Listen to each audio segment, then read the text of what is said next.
stick. And it's the same, it's a sequence, the same sequence. This drill is so perfect for that. Understanding that this motion, this movement is driving my chest, driving my arms. Okay? I have a quick question. Yeah, absolutely. So in a regular stance, you take this back, when do you start initiating The step? the step? That's why I want you to feel when your arms get to right here, right? When the arms get to right here, you're stepping.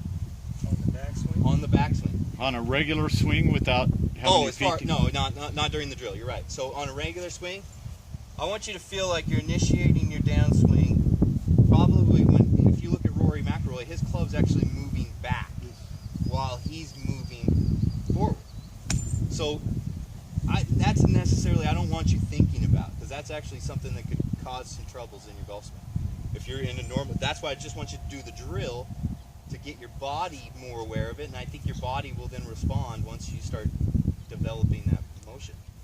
So right here, if you get to the top and you start thinking, oh, I got to do this, I think you're in a bad position, especially because we're thinking over the ball instead of just reacting, right? Because the drill's going to create a reaction motion with your body.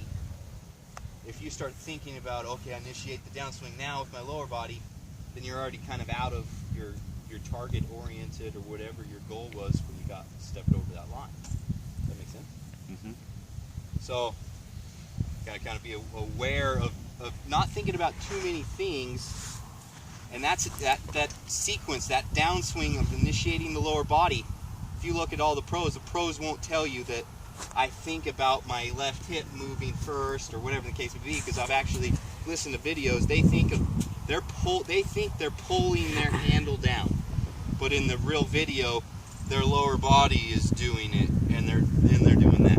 It's too hard of a motion to think about and doing, especially you, because I see you trying to do it, and so that creates a little too many separation from the upper body to the lower body, like forward, and your chest isn't going to come with it. That makes sense? So make sure that we're doing that when you're on your drills, and then I've set you guys into your pre-shot or your pre-impact position. For that, that's a quick drill to do when you're thinking about just trying to get striking down, get really good impact for the day. Once you're setting, and then boom, get back to that. So you're really having to, when you take it back to here, you have to be cautious of, oh, I got to get back to my impact position. I got to get back to there. So you have to be using your body effectively and move to that position. Does that make sense? Yep. Okay, so work on those two things for next week. Next week's we're going to be on the chipping green, and then the week after that is putting. So we're going to be understanding how the bounce works effectively through turf, pitching, chipping, bunker play, making sure that we use the bounce. We're not leading the handle, leading edge, causing digging motion. I appreciate you guys all being here today. You guys did some really good work.